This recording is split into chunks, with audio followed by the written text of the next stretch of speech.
Hey friends, what's up? Kaz here. Welcome back to another server admin tutorial or bucket plugin tutorial. And if you're joining me for this time, feel free to hit that subscribe button because I do these every Friday, sometimes more than every Friday. And if you have a suggestion of one that you'd like me to do, feel free to note that below in the gibbles because I will capture that and give you a shout out. Like this week is brought to you by Darkhawks, who is actually the head admin on my fan server and fantastic. Be sure to check out his link. It'll be in the gibbles below. Anyway, this is Trade by Joseph, I guess. I don't know how you pronounce that. Anyway, sorry, buddy, if I butchered your name, but this is a great plugin. I love it. It's got a GUI interface. You don't even need to use any commands, which I think is great. It's easy to use for your viewers or subscribe clients. I don't know, your players, I guess, is what you want to say. And it actually works just by right-clicking, and then they just right-click back, and then it opens up this thing. You can put the stuff in that you want to trade. You know, I should actually, let's do this so that you can see it go. We'll give him that, and then right click, there we go.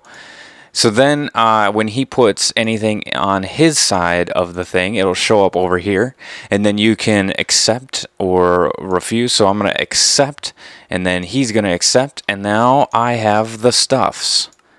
Pretty cool, huh? See, all GUI based. There's some dependencies there. If you noticed in the lower left corner, there's a money and XP, which if you're going to use the money to be able to trade things, you need to have Vault as well as an economy plugin, which I'm using Essentials Economy, which is really simple to use. And then the permissions are pretty basic. It's actually all set up by default. You don't really need to do anything. You can actually enable and disable everything in the trade config file, which is really cool. To go over a few things with that, you got trade.reload to allow admins to be able to reload, and then you got trade.allow.star. We'll let people bypass game modes and worlds. I don't know why you'd want them to be able to do that. That's only enabled to ops by default. And then you got trade.request.star, which is what's on by default, and it gives people access to the trade.request.command, trade.request.ignore, trade.request right click or left click, and then trade.request shift right click or shift left click. So like I said, all of those are enabled by default, and you can enable and disable them in the config file, which we will show you guys in a moment. So in addition to the GUI and right clicking and stuff, you can do trade, and then to start that, and then he goes trade accept. Oops. And there we go. And now it does the same thing, and it opens up the GUI, and then when you close it, it goes away. So you can actually, in the config file, you can make it so when they close their inventory, it doesn't automatically refuse the trade, so that they could do, I don't know what else you'd want to do, but you can do trade refuse, and then that would do the same thing. And then trade ignore is great, so that if people are continually initiating trades with you, whatever, you can turn off all trades with that command, which is great. So I guess that's all we got for the demonstration purposes. Let's take a look at the config file. Also, let me show you one last thing. This layout that you see in the trade, you can actually change it. By default, it's set for 3 rows. There's also a 6 or a 4-row setup and a 6-row setup in the config file. You just got to change one word, and then it will use that different setup. But you can change all of these things, whatever you want to be. Yeah, it's really nice. But I really like the default ones that they have here. Get your refuse. You can just close the inventory or refuse it.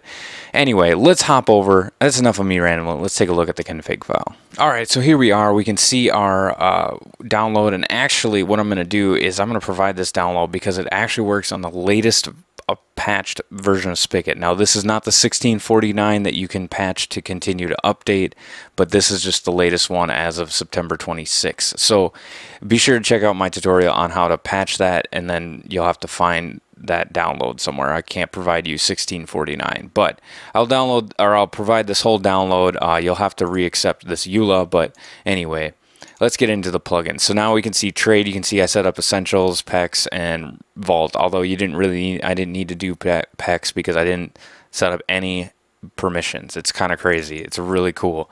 So this is another fun thing that I really like that they did, is they let you change the words of everything. So if you want this to be a different language or a different dialect or whatever it is, you can change it in here. Really cool. So that's what we don't need. And then the config files, what we're going to take a look at first. So use permissions, you want that true. You probably just want to leave this stuff false. Now, one thing to note is this disabled worlds, this is not on by default. It's actually like this by default, and it took me a little bit to figure out exactly how it is, because the config explanation is not up to date on the plugin.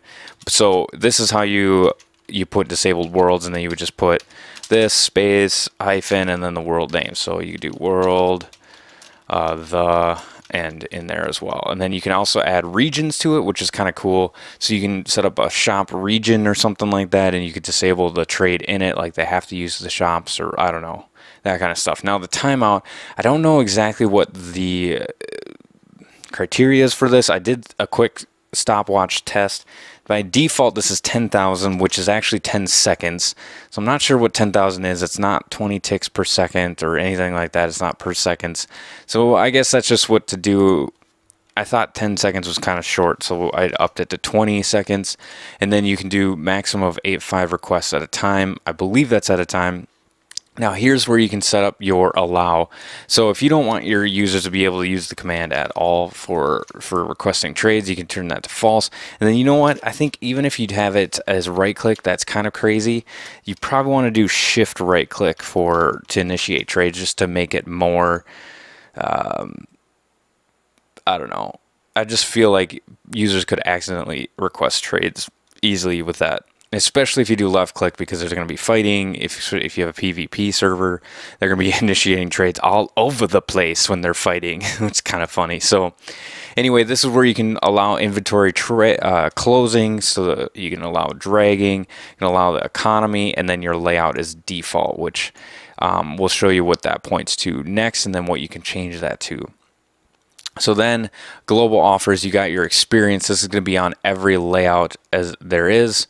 And then the material, which is the XP bottle, and then how much XP. So when they left click on it, it's going to be one level. If they right click, or if they shift right click, I think. I don't know. It explains it when you hover over it, actually, and I forgot exactly. Sorry about that. Same thing with the money. You got your large and low modifier, so 1 to 5, I believe. So now we're going to hop over to the layouts.yml to show you guys that really quick. So as you can see up here, by default it's 3 rows, so that's the default one. Offer size 7, so then they have a maximum of 7 slots in there that they can use to offer trades. So then this starting in the upper left and going to the right, 0, 1, 2, 3. There you go. You got your trade slots, and then you got your accept, you got your refuse, you got your status there. So then display name, refuse item, accept item. So that's how you denote if it's an accept or accepted, whatever. That's what the plugin looks for to figure out what this item does, and then considering that kind of stuff.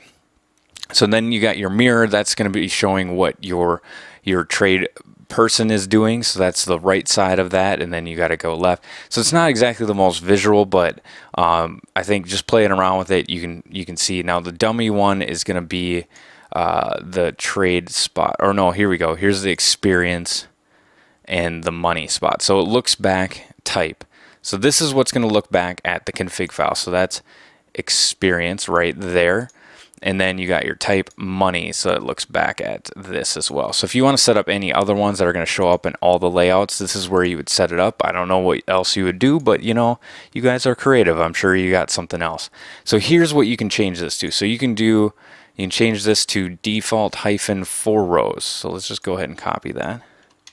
I'm not actually going to show you guys because we're not going back into the game, but That's where you would change that to change it to this layout. So this one's got 4 rows. It's got 11 spots for offers. And then if you scroll all the way down, they also have a 6 row. Now that's actually the limit of this trade plugin. You can't do more than 6 rows. The author did post saying that they're going to work on other layouts than that even. So I don't know what that means, but that's pretty cool. Keep in mind, you can download this server that's used in this tutorial. Link is in the jibbles. And that's all we got for you guys this week. Hopefully you found this helpful. This is a really cool, really neat, very simple plugin. Look for it on our fan server as well. And yeah, so this is Counselor McFriends reminding you guys all, enjoy the game. God bless. Well, it's your dang fault. It's really... Holy crap, what was that? He, like, leapt over the compound. Oh, jeez. Oh, Yeah. is he blue? Yeah, he's